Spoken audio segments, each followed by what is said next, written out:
তারপর থেকে উনি কাউকে দেখে ভয় পাচ্ছিলেন, মনে হচ্ছিল কেউ ওনাকে মেরে ফেলতে চায়। 10 সেপ্টেম্বর। স্যার, 10ই সেপ্টেম্বর তো আমরা বাবার 50 বার্থডে সেলিব্রেট করেছিলাম। অনেক লোক এসেছিল, ফ্যামিলি, ফ্রেন্ডস, আর স্যার বাবা তো খুব খুশি ছিল। স্যার, কিন্তু বাবার বার্থডের পরেই ওনার বিহেভিয়ার চেঞ্জ হয়েছিল। অভিজিৎ, তার মানে বিক্রান্তের সঙ্গে যা কিছু ঘটেছে সেটা ওই বার্থডে পার্টিতেই হয়েছে। কি কি এমন হয়েছিল যেটার কারণে বিক্রান্ত সেদিন ডিস্টার্ব ছিল? কি হতে পারে?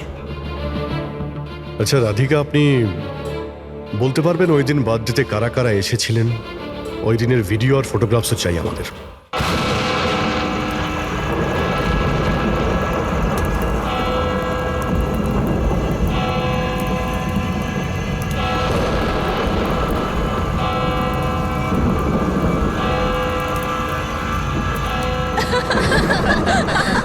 খুব মজার জোক ছিল, শুনেছো তুমি? দেখো মা, he looks like a monkey. দেখো মা সব সময় আবার জ্বালাতন এসব? করে আমাকে। আরে প্লিজ তোমরা এই ঝগড়া করো না। মা, ও আমাকে বলতে থাকে সারাক্ষণ।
তো এইটা হলো হরর হাউস।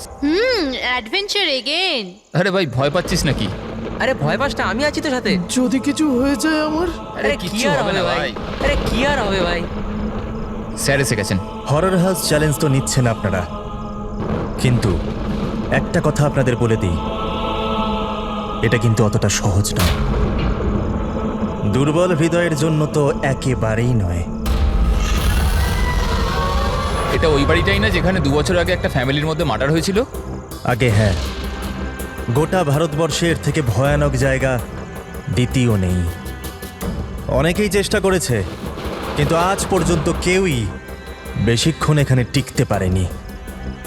তাহলে বলো, তোমরা কি এই চ্যালেঞ্জ নিতে প্রস্তুত? জিমি ভাই, অল দ্য বেস্ট। জিমি, তুই তুই তুই ভয় পাচ্ছিস না এখানে? আরে ভয়টা আবার কিসের? আমি সিআইডি অফিসার হতে চাই, এসিপি প্রদ্যুমানের মতো, brave and strong. Good morning sir. Good morning Jimmy. আজ হঠাৎ কি মনে করে? কেমন আছো? খুব ভালো আছি স্যার, একদম আপনার মতো। আমার মতো? স্যার আপনার মতো থাকলে তাহলেই তো বড় হয়ে আপনার মতো সিআইডি অফিসার হতে পারবো। আরে বাবা, আমার মতন সিআইডি তে এসিপি হবে? আর এমনিতেও এইসব তো ফেক ব্যাপার, কিছুই রিয়েল নয়, সব ভয় পাওয়ানোর জন্য। আরে কিছুক্ষণ থাকবো ভেতরে, তারপর চলে যাবো বাইরে।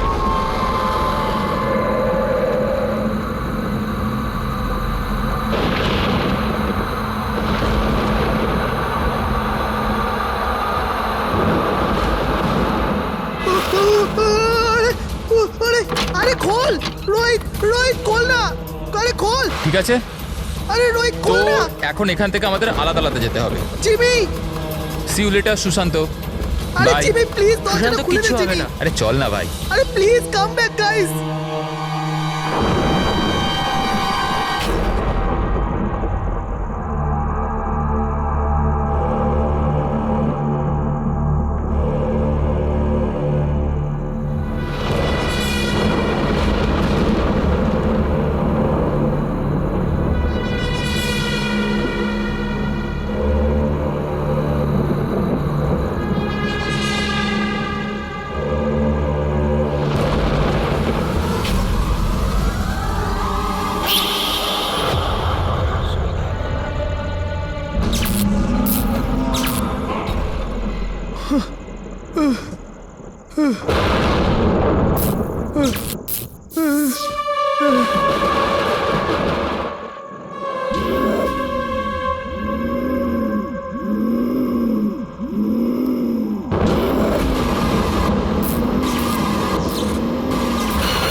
সুশান্ত,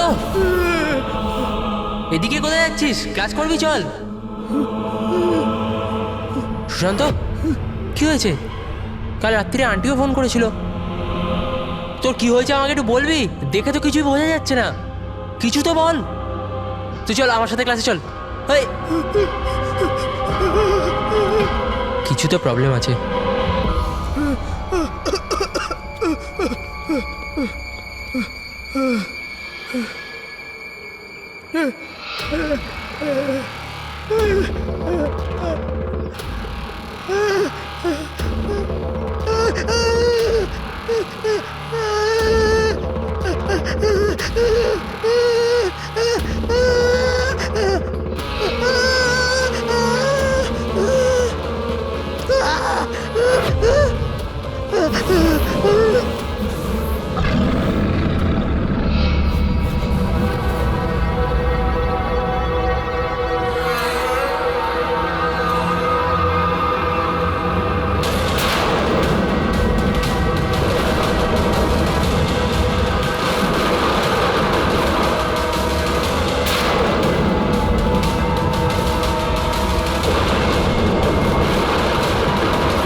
সুশান্ত, আমার সোনা, ম্যাম, সুশান্ত, please, ম্যাম। কি হয়েছে প্লিজ বাবা? দাঁড়ান।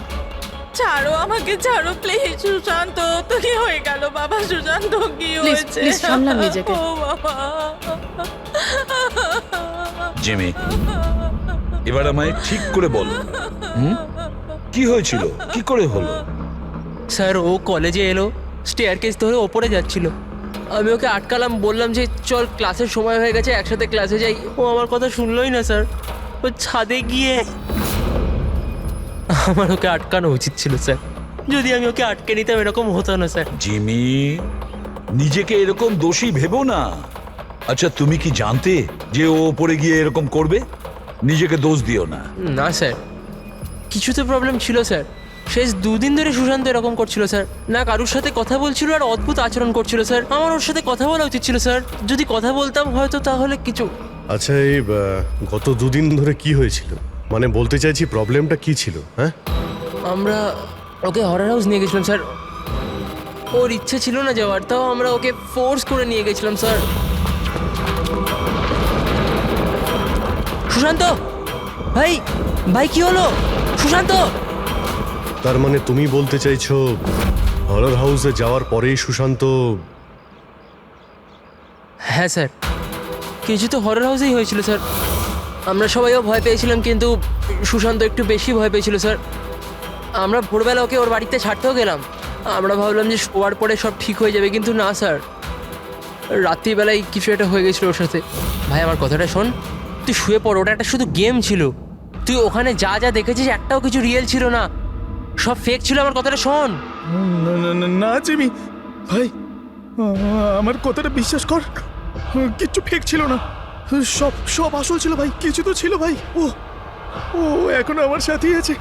ও আমাকে ছাড়বে না ভাই, আমাকে ছাড়বে না। ওর কথা বলার ধরন থেকে আমার মনে হলো যে ও এখনো ভয় পেয়ে আছে, কিন্তু না স্যার, সুশান্ত ঠিক ছিল স্যার। ওকে কেউ একটা মেরে দিল স্যার, আর আমরা বাঁচাতেও পারলাম না। মেরে দিল সুশান্তকে স্যার।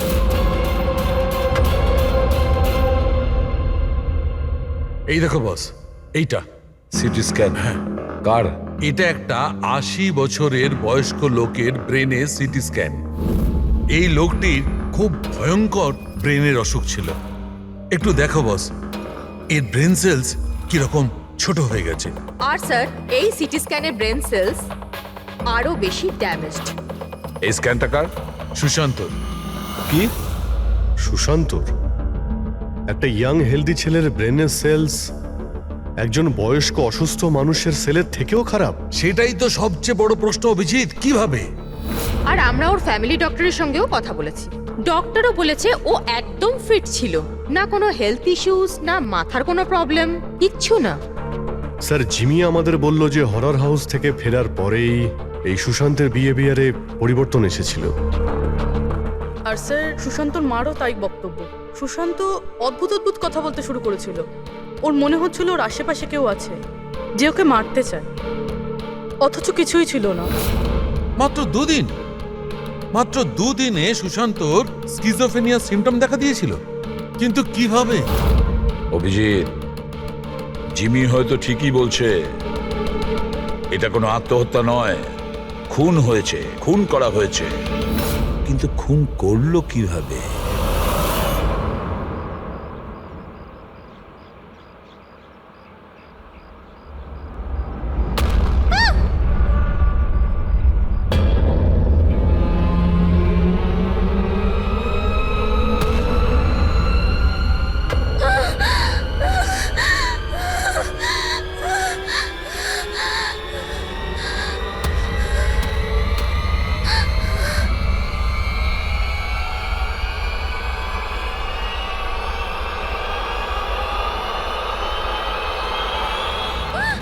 আরে দাঁড়াও, শোনো, দাঁড়াও, শোনো, শোনো, আরে আরে দাঁড়াও, এ পাগল হয়ে গেছে নাকি?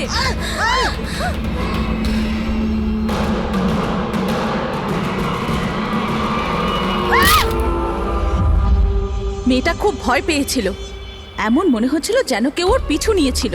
অদ্ভুত রকমের সব কথা বলছিল। আমরা তোর সাহায্য করছিলাম, আমাদের দেখেই পালাতে গেল আর গাড়ির সামনে পড়ে গেল। তোমরা নিনার বন্ধু, তাই তো? তো তোমরা ওকে কখনো অদ্ভুত বিহেভ করতে দেখেছো? ছিল, কিন্তু আজ যখন কলেজ এলো একদম অন্যরকম বিহেভ করছিল। জিজ্ঞাসা করতে কিছু বললো না তো, তারপর হঠাৎ করে ক্লাস ছেড়ে চলে গেল। মানে কাল অবধি সব ঠিকঠাক ছিল, তো আজ আর কালের মধ্যে এমন কি হয়েছে যে ও এইভাবে বিহেভ করছিল? কাল রাতে আমরা হরর হাউসে গিয়েছিলাম, আর লিনা খুব বেশি ভয় পেয়ে গিয়েছিল। আমরা ভাবলাম যে সারা রাত ভালো করে ঘুমোলে সকালেও ঠিক হয়ে যাবে। এক্স্যাক্টলি কি হয়েছিল ওখানে? স্যার, লিনা ওখানে হঠাৎ করে অজ্ঞান হয়ে গিয়েছিল। Leena, Leena, Leena, Leena, are you okay? তারপর থেকেই তো ও অদ্ভুত বিহেভ করতে লাগে। ওকে দেখে মনে হচ্ছিল ওকে যেন কেউ মেরে দেবে। কি হলো? কেউ আছে ওখানে, দেখ কেউ আছে। না, কেউ ও নেই এখানে এসেছে ওখানে। কেন? যাও, গো। কেউ নেই ওখানে। আমি যেখানেই যাই সেখানেই চলে আসে। আমাকে ছাড়বে না, আমাকে মেরে ফেলবে। Horror house? এটা সেই হরর হাউস যেখানে সুশান্ত তার বন্ধুর সঙ্গে গিয়েছিল, আর যেখান থেকে আসার পরে ওর আর নিনার মাথার মধ্যে নানান রকমের চিন্তা ঘুরতে থাকে, ভুল ধারণা হতে থাকে। কিছু না কিছু গন্ডগোল আছে এই হরর হাউসে, কিছু না কিছু গোলমাল আছে। এরকম কিচ্ছু নেই স্যার, আমি সত্যিই জানি না ওদের দুজনের কি হয়েছে। তুমি জানবে না তো আর কে জানবে? হ্যাঁ, এই হরর হাউসের ব্যাপারে তোমার কোম্পানি সোশ্যাল মিডিয়াতে মেসেজ শেয়ার করেছিল, তাই না? আর এতে পরিষ্কার লেখা আছে যে এই হরর হাউসে মার্ডার হয়েছে, আর যে কেউ এই বাড়িতে এক রাত থাকলে তাকে 50,000 টাকা পুরস্কার দেওয়া হবে। হ্যাঁ, আর এতে এটাও লেখা আছে যে এই হরর হাউস তৈরি হওয়ার আগে 2-3 জন এখানে রাতে ছিল যারা এখনো নিখোঁজ। এদের এখনো পর্যন্ত খোঁজ পাওয়া যায়নি। স্যার, মার্কেটিংয়ের জন্য সব কিছু করতে হয়।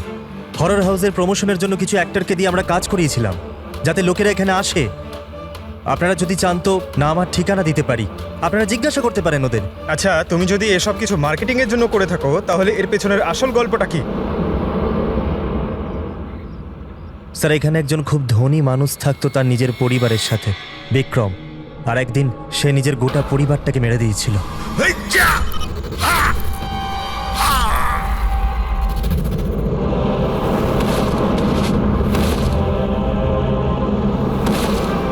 আমাকে মারতে এসেছিল, সবাইকে মেরে দিয়েছি আমি, সবাইকে মেরে দিয়েছি আমি।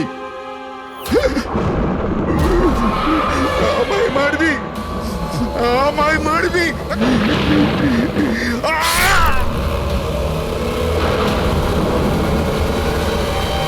হ্যাঁ স্যার, বিক্রান্তের ব্যাপারে আমি নিউজে দেখেছিলাম।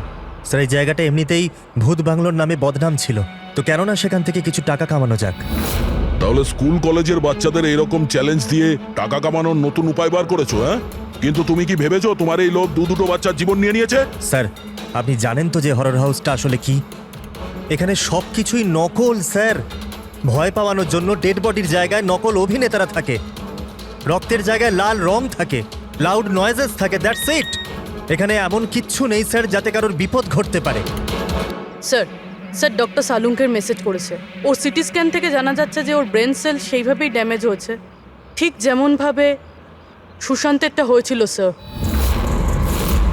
এবার বলো, যদি এটা সত্যি নাটক হয়ে থাকে, নকল হয়ে থাকে, তাহলে কারোর ব্রেনের উপর এত প্রেসার পড়বে কি করে? স্যার, আমি এর সম্পর্কে কিচ্ছু জানি না, আমি সত্যি বলছি।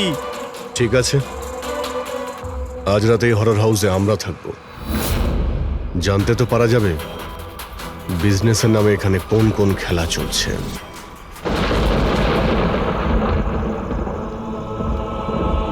অভিজিৎ, এই বাড়ির মালিক মহেশ আর ওর স্টাফ গন্ডগোলের মনে হচ্ছে ওরাই সেই লোক যারা এসব করছে। আমরা আলাদা আলাদা রুমে যাব, একা। আমরা সবাই নিশ্চয়ই এটা জানি যে এরা এখানে এমন ব্যবস্থা করে রেখেছে যাতে আমরা সবাই ভয় পেয়ে যাই। হ্যাঁ,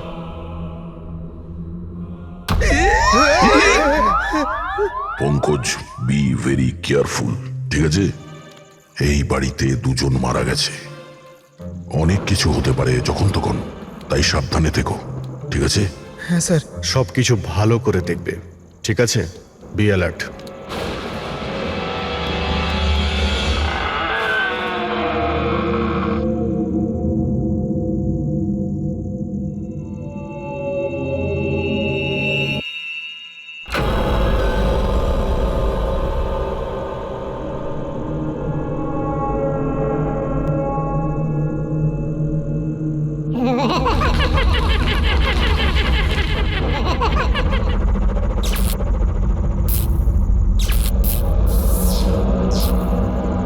যদি দরজা অবধি যেতে হয় তো এই লাশগুলোকে টপকে যেতে হবে।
বিক্রান্ত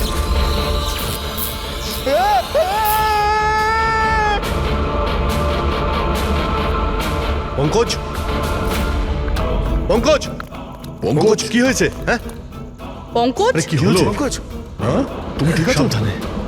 রবি, ফ্রেডি, তাড়াতাড়ি হসপিটালে নিয়ে যাও। হসপিটালে নিয়ে যাও তাড়াতাড়ি। পঙ্কজ, চল চল সাবধানে। ভাই, চল। কি হলো তোর?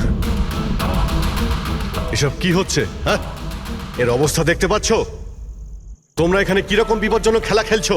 স্যার আমি আপনাদের তো বলেছিলাম এখানে সবকিছু নকল। যাদেরকে আপনারা দেখেছেন সবাই জুনিয়র অ্যাক্টর হাতে ছুরি নিয়ে। আর স্যার ওটা বিক্রমের হলোগ্রাম ইমেজ ছিল। স্যার এখানে এমন কিচ্ছু নেই যাতে কারোর বিপদ ঘটতে পারে। তুমি একটা কথা হাজারবার বলো, কিন্তু একটা কথা ঠিক, এখানে কিছু তো আছে যেটা যেটা ঠিক নয়। বস, পঙ্কজের অবস্থা আগের থেকে ভালো। ওর সিটি স্ক্যান করা হয়েছে, আর তাতে এমন কিছু পাওয়া যায়নি যেটা চিন্তার কারণ হতে পারে। এটা খুব ভালো ব্যাপার যে তোমরা একদম ঠিক সময় পঙ্কজকে ওখান থেকে বার করে আনতে পেরেছো। বুঝতে পারছি না, ওই হরর হাউসে আমরা সবাই ছিলাম। এমন কিছু রুম ছিল যেখানে থাকলে ভয় করতে পারে, তখনই আমরা অন্য রুমে চলে যেতাম। পঙ্কজ হয়তো এরকমই করেছিল, কিন্তু ওর সঙ্গেই এমন কি হলো যাতে ওর ব্রেনে এতটা এফেক্ট পড়লো? স্যার এই সুশান্ত আর নীনা তাদের বন্ধুদের সঙ্গেই হরর হাউসে গিয়েছিল, কিন্তু এর প্রভাব কিন্তু এদের দুজনের উপরেই হয়েছিল। ওদের বন্ধুদের উপর কোনো প্রভাব হয়নি, সবাই নর্মাল ছিল। স্যার হতে পারে ওই হরর হাউসের কোনো একটা ঘরে এমন কোনো জিনিস আছে যেটা মানুষের ব্রেনের ওপর খুব প্রভাব ফেলে। এই পঙ্কজ, নীনা, সুশান্ত ওরা গিয়েছিল তাই ওদের ব্রেনে প্রভাব পড়েছে। বাকি সবাই ওই ঘরে যায়নি তাই ওদের ব্রেনে কোনো প্রভাব পড়েনি। হতে পারে দয়া, হতে পারে, কিন্তু কোন রুমে ঘটনাটা ঘটেছে সেটা তো জানতে হবে। স্যার আমি ওখানে বিক্রান্তের ডায়েরি পেয়েছি। যেদিন ওর ফ্যামিলিকে খুন করে ও আত্মহত্যা করেছিল তার কয়েকদিন আগেই ও লিখেছিল, আমি আবার ওদের দেখেছি, ওদের শব্দ শুনতে পেয়েছি, ওরা সব জায়গাতে আমার পিছু নিচ্ছে, আমি রাতে ঘুমোতে পারি না, কাউকে ভরসা করতে পারছি না, ওই শয়তান সবাইকে ওর দিকে করে নিয়েছে। কিন্তু অদ্ভুত ব্যাপার হলো এর আগেও যা কিছু লিখেছে তা একদমই নর্মাল, তার মধ্যে ভয়ের কোনো কথা লেখাই নেই। যা কিছু হয়েছে হঠাৎ করেই হয়েছে স্যার, সুশান্ত আর নীনার মতো। একটা কথা কিছুতেই বুঝতে পারছি না অভিজিৎ, এই বিক্রান্ত তার নিজের ফ্যামিলিকে পুরো শেষ করে দিল, আর এতটা ভয় পেল যে নিজেকেও মেরে ফেললো, আত্মহত্যা করলো। না অভিজিৎ, কিছু না কিছু গোলমাল আছে। তাহলে কি সুশান্ত আর নীনার মতো কেউ বিক্রান্তকেই মেরেছিল? এটা আত্মহত্যা নয় বরং খুন। বাট কি হতে পারে বিক্রান্তের সঙ্গে, কি হয়েছিল ওর সাথে, কিভাবে জানা যাবে? স্যার, বিক্রান্তের ফ্যামিলিতে মাত্র একটাই মেয়ে জীবিত এখনো, ওর বড় মেয়ে রাধিকা। স্যার, হয়তো আমি আজ বেঁচে আছি তাহলে শুধু এই কারণ আমি ওই দিন শহরের বাইরে ছিলাম, একটা ট্রিপে গেছিলাম, আর যখন ফেরত এলাম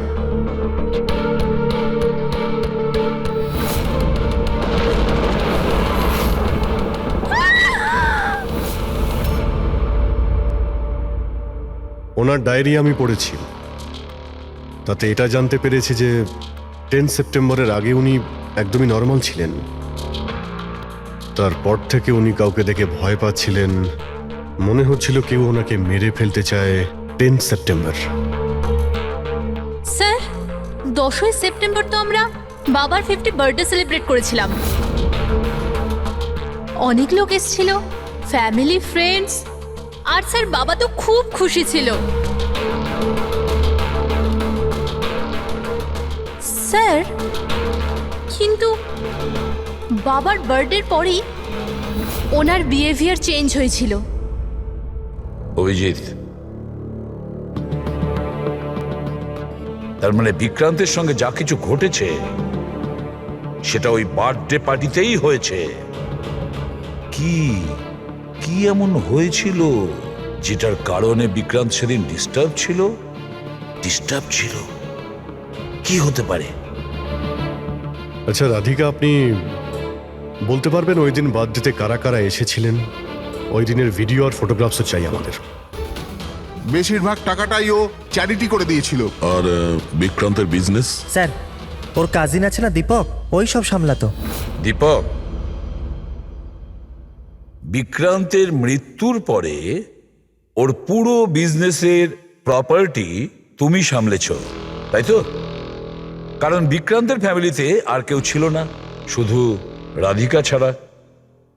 আর রাধিকা নিজেকে বিজনেস আর প্রপার্টি থেকে নিজেকে সরিয়ে দিয়েছিল এই জন্য, তাই তো?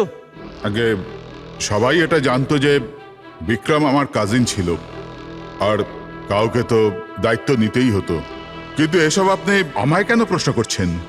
দেখুন, বিক্রম আর তার পরিবারের সাথে যা কিছু হয়েছে তার আফসোস সবারই আছে।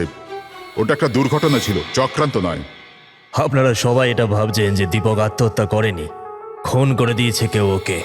আমি মেরেছি ওকে, আর টাকা দিয়ে আমি খুন করিয়েছি ওকে। স্যার, ও আমার খুব ভালো বন্ধু ছিল, খুব ভালো।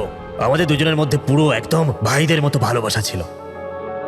আমরা তো জেনেছি যে অনেক দিন ধরেই তোমাদের দুজনের বন্ধুত্বের মধ্যে একটা চিড় ধরেছিল। কি বলছেন? না স্যার, স্যার ওই যে হয় না বন্ধুদের মধ্যে মাঝে মাঝে ওই একটু ঝগড়া হয়, প্রবলেম হয়, ওই রকমই কিছু হয়েছিল। কিন্তু স্যার পরে আমরা প্যাচ আপ করে নিয়েছিলাম। স্যার স্যার আমার কথা ভালো করে শুনুন, যদি আমাদের মধ্যে বন্ধুত্ব না থাকতো তাহলে ও কি আমাকে পার্টিতে ডাকতো? হ্যাঁ, রাইট। আর ওই পার্টিতেই তোমার সঙ্গে খুব ঝগড়া হয়েছিল বিক্রান্তের। ঝগড়া? আমাদের কাছে একজন সাক্ষী আছে। না স্যার, ঝগড়া হয়নি স্যার। আসলে কি বলুন তো, ওই 3-4 পেক ভেতরে যাওয়ার পর শুধু আমরা দুজন হাইপার হয়ে গেছিলাম। তারপর আমাদের দুজনের মধ্যে ওই তর্কাতর্কি শুরু হয়ে গেছিল। That's it. অদ্ভুত কথা বলেন ম্যাম আপনারা। পুরো পৃথিবী জানে যে বিক্রম নিজের ফ্যামিলির খুন করে নিজে সুইসাইড করেছিল। হতে পারে ওর অনেক বড় প্রবলেম ছিল, পুলিশও এই কেসটা ক্লোজ করে দিয়েছে। তো আপনারা কেন আমাকে 2 বছর বাদে এই কেসটাতে ফাঁসাতে চাইছেন? আমি এরকম কেন করব? দেখুন, আমরা তো শুধু এটুকুই জানতে পেরেছি, বিক্রান্তের কোম্পানিতে বছরের পর বছর কাজ করার পরেও আপনার প্রমোশন হয়নি। ইনফ্যাক্ট বিক্রান্ত আপনাকে বরখাস্ত করতে চেয়েছিল, আর তারপর আচমকা বিক্রান্তের মৃত্যুর পর আপনার ফাইন্যান্সিয়াল কন্ডিশন বেটার হয়ে গেল। হ্যাঁ, তো মানে আপনারা এটা বলতে চাইছেন যে আমি বিক্রমকে খুন করে ওর পুরো প্রপার্টিটা নিজের নামে করিয়ে নিয়েছি? Is that you want to say? আপনাদের এটা মনে হয় যে আমি বিক্রমকে উস্কেছিলাম নিজের ফ্যামিলিকে মেরে দিয়ে আত্মহত্যা করার জন্য? এ ব্যাপারে আপনাদের কাছে কোনো প্রমাণ, কোনো সাক্ষী আছে? দীপক, বিক্রান্তের 50তম জন্মদিনের পার্টিতে তুমি নিশ্চয়ই ছিলে, তাই তো? তাহলে কোনো গিফটও নিয়ে গিয়েছিলে? 50 বছরের পার্টি বলে কথা। কি কি নিয়ে গিয়েছিলে একটু বলো না। আগে 2 বছর আমি বিভিন্ন জনকে বিভিন্ন গিফট করেছি। কি করে বলবো যে বিক্রমকে কি দিয়েছিলাম? আমি ঠিক মনে করতে পারছি না। আই থিঙ্ক শুধু কার্ডটাই দিয়েছিলাম। কিন্তু স্যার এই হঠাৎ মধ্যেখানে গিফট কোথা থেকে চলে এলো? আর আমার মনে নেই যে আমি ওকে কি গিফট দিয়েছিলাম। এটা 2 বছর আগের ঘটনা ম্যাম। আর কাউকে কোনো গিফট দেওয়া কি কোনো দোষের কিছু? আমি বিক্রমকে ওর ফেভারিট অথরের নতুন বই গিফট করেছিলাম, কিন্তু ওকে অন্যরা কে কি গিফট করেছিল সেটা আমি জানি না। আপনি কেন জানতে চাইছেন?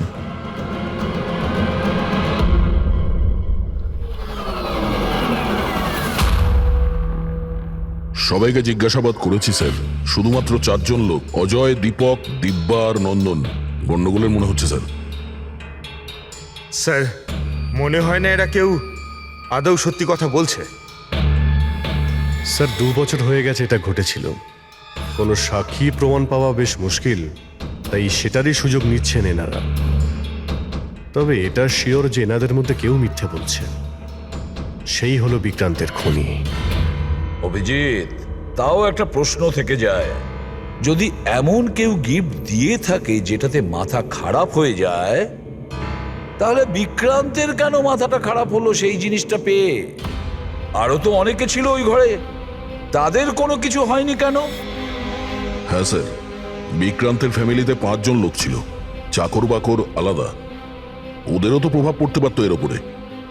যেমন 2 বছর বাদে যত লোক ওখানে গেছে কারোর ওপর কোনো প্রভাব পড়েনি, শুধুমাত্র পঙ্কজ, সুশান্ত আর নীনা। পঙ্কজ বলো, কোন রুমে গিয়েছিলে আর কিভাবে গিয়েছিলে?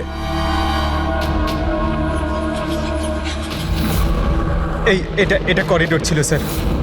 আমি সিঁড়ি দিয়ে নিচে যাই স্যার, করিডোর ক্রস করে এখানে হলে যাই স্যার। আর তারপর স্যার ওখানে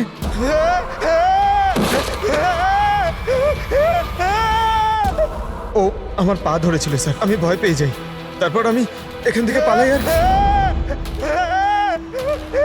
তারপর স্যার আমি করিডোরে আসি।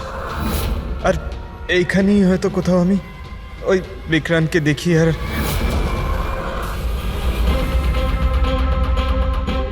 হ্যাঁ স্যার, পঙ্কজকে আমরা এখানেই পেয়েছি, এই করিডোরেই। আর নীনাকে ওর বন্ধুরা এই জায়গাতেই দেখেছিল। আর সুশান্ত এখানেই, সুশান্ত এই জায়গাতেই পেয়েছিল। আর সেটা যাই হোক, যেটা আমরা খুঁজছি হতে পারে এর আশেপাশেই কোথাও আছে। স্যার ওখানে কি থাকতে পারে? ওখানে তো অ্যান্টিক্স, পেন্টিং, না জানি কি কি ছিল। ওখানে এমন কি থাকতে পারে যার জন্য ওরা মারা গেল? স্যার, বিক্রান্তের মৃত্যু 2 বছর আগে হয়েছিল, আর এই দুজনের মৃত্যু সবে মাত্র হয়েছে 2 বছর পরে। এমন কি জিনিস থাকতে পারে ওখানে যার ফলস্বরূপ এতগুলো মৃত্যু হলো? কি আছে সেটা খুনি বলতে পারবে।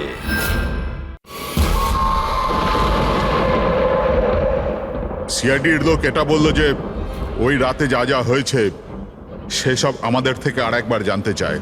এই জায়গাতেই যেখানে পার্টি হয়েছিল সেখানে এক্স্যাক্টলি কি হয়েছিল, ওই রাতে কে কি করছিল এবং কোথায় ছিল। আরে এসিপি স্যার এখন অব্দি এলেন না কেন? আমি এর থেকে বেশি অপেক্ষা করতে পারবো না। এনাফ। একটা কাজ করি, এসপি স্যারকে একবার ফোন করে নিই। ওকে। আরে তোমরা যা করবে করো, আমি তো চললাম। আমি এখানে এক মুহূর্ত থাকবো না, আরে এক দাঁড়া। মুহূর্ত থাকবো না। আরে দাঁড়া না একবার।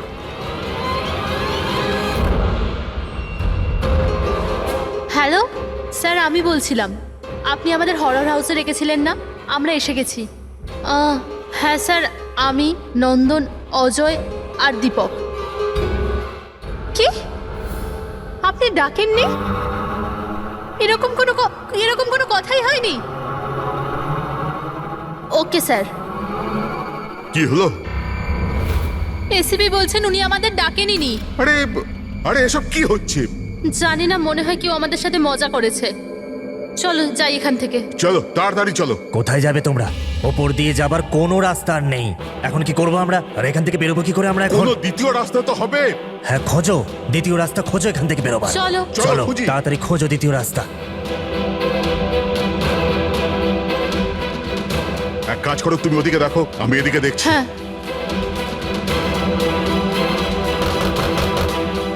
আরে কেউ আছেন? প্লিজ দরজা খোলো।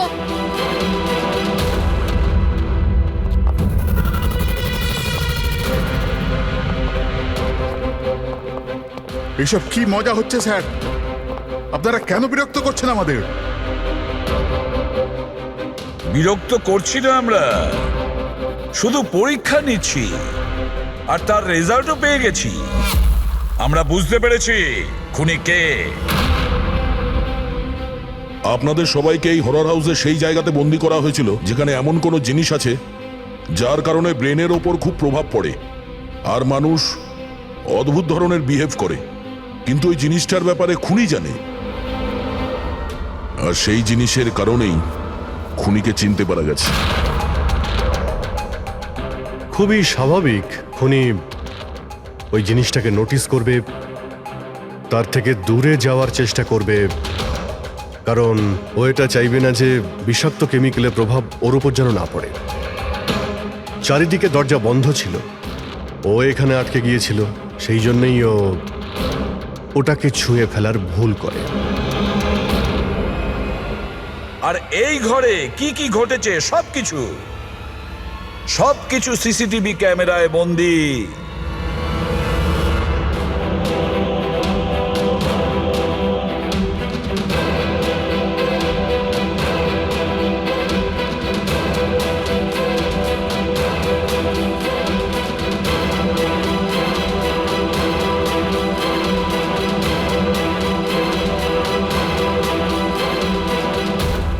সবাই ভাবতো যে বিক্রম খুব ভালো একজন মানুষ, কিন্তু এটা সত্যি ছিল না। বিক্রম খুবই বাজে লোক ছিল। ওর আমার বউয়ের সাথে অ্যাফেয়ার চলছিল। আমার বউ তার ভুল বুঝতে পেরেছিল। ও বিক্রমের থেকে দূরে যেতে চাইলেই বিক্রম ওকে হুমকি দিতে শুরু করলো। বলতে লাগলো, তোমার বরকে বলে দেবো, ওকে চাকরি থেকে বের করে দেবো। লজ্জায় আমার বউ আত্মহত্যা করেছিল।